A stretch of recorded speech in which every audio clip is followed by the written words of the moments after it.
This week's Eyecatchers, they're spread over the last 10 days or so, and we'll go through them nice and gently. You've picked, first of all, a horse for us to look at who's a very well-known and pretty exposed horse. I'll be interested to hear what you make of Boy the Bell. And then, shortly to come, we'll be chatting about these horses, if you want to make a note of them for yourselves. Realise, Blessing Box, Operateur, Insolence of Office, and Hatha who ran in the same race as 50 Shades of Grey at Bath the other day. Yeah, but Boy the Bell, who's now a 6-year-old, Hugh, ran at Leicester the other day behind a runaway winner, Dancing Mate. As I say, we know quite a bit about him, so what's new to learn, Hugh? Yeah, there's nothing new to learn about him at all, John. It's just really a point of handicapping, really. He's thoroughly exposed, as you well know. There's not likely to be much improvement in him. But this was a run that I think that showed that he's in really good form. It was a race run in a good time, partly as a result of a very strong gallop. And Dancing Mate comes and runs away with the race, kind of from out of the blue, although a lot of his stables horses in the last couple of months, Roy Barrington, have been going very well. And just as a result of the way this race has panned out, Dancing Mate has been put up £9, and Boy the Bell, who's really beaten everything else in the race hands down, you can see he pulls right away from the others in a big field, has been left on the same mark. And I just think there's every chance he'll take advantage of that, Sue, because he's no match for the winner, who's just clearly on a real going day. We sometimes see horses from that yard suddenly produce a real performance from out of the blue, and I think that was one from Dancing Mate. And I think Boy the Bell, as you say, there's no secrets about him, but the fact that he's been left on the same mark, if Dancing Mate hadn't been running in that race, I know it's an easy thing to say, but if he hadn't, Boy the Bell would have probably gone up about £6 for that, so because he's trounced the rest of them. So that's the reason why I put him in, really. I thought he'd be... it just showed he's in very good form. He was also prominent throughout in a strongly run race, so you couldn't say he got the run of the race in any way.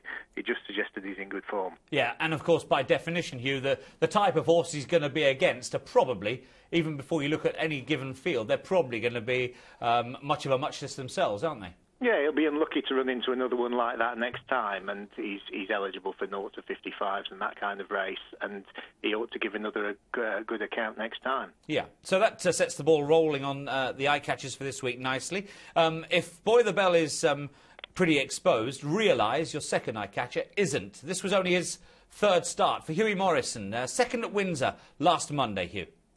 Yeah, and this was a race that I didn't feel was run at a very strong gallop, and you can see they're all in a bunch. They're all racing quite keenly still, and when you see a race like that, I always think it's worth paying particular attention to what happens right at the end of the race, because that's the closest you're going to get to seeing what would have unfolded if the race had been run at a truer gallop. And the two, the eventual first and second home, the horse of William Haggas's and Realise, I felt that in the last 100 yards they were pulling right away from the rest of the field, and Realise doesn't get the clearest passage through either. He has to kind of wait for a run next to the rail, and I just felt that the way the front two pulled away in the closing stages suggested they were much, much better than their rivals, but their superiority was slightly masked by the fact that it was a steadily run race. I think if that had gone on for another furlong, they'd have been about 10 lengths clear, those two. And therefore, I think, and I've gone for Realise because the other one didn't go on, the winner didn't go on from his first run last year, whereas Realise I thought had shaped quite well on his previous start. So that's the thinking behind that one anyway. I think he might start his handicapping career on a handy mark. OK, well, we'll move on to the day after, a week last Tuesday. Blessing Box running at Yarmouth. Interesting.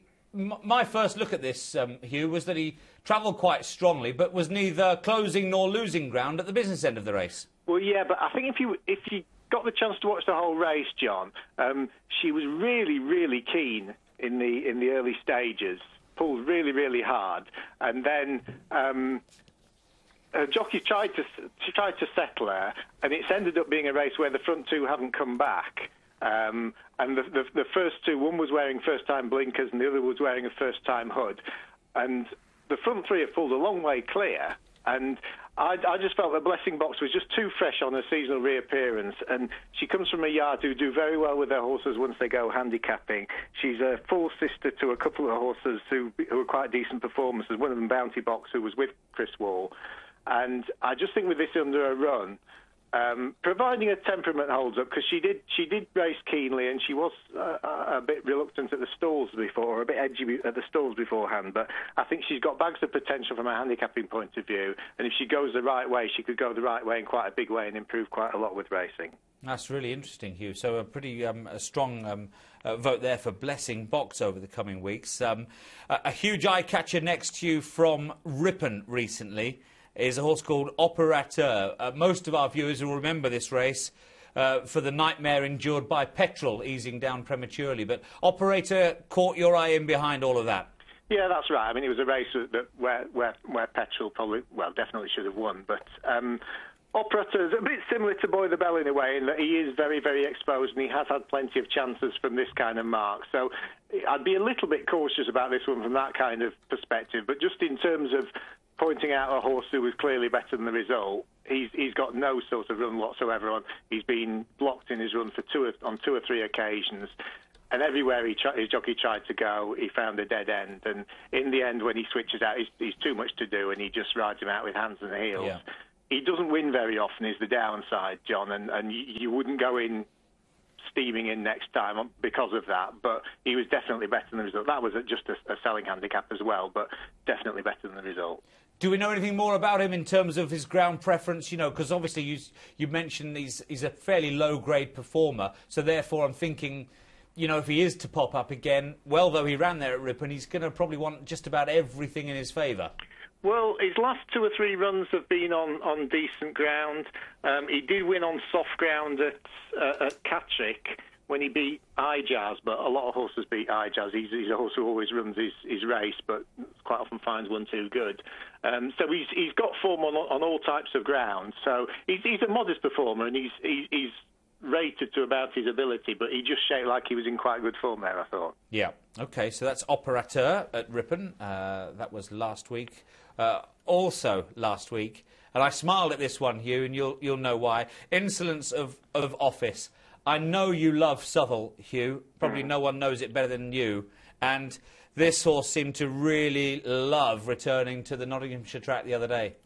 Oh, John, I was kicking myself for not tipping this horse and backing it this day, because when I'd looked at my speed figures for this race, he was miles clear. Wow. But it was based on one race as a 2-year-old over 5 furlongs with a different trainer when he actually finished last.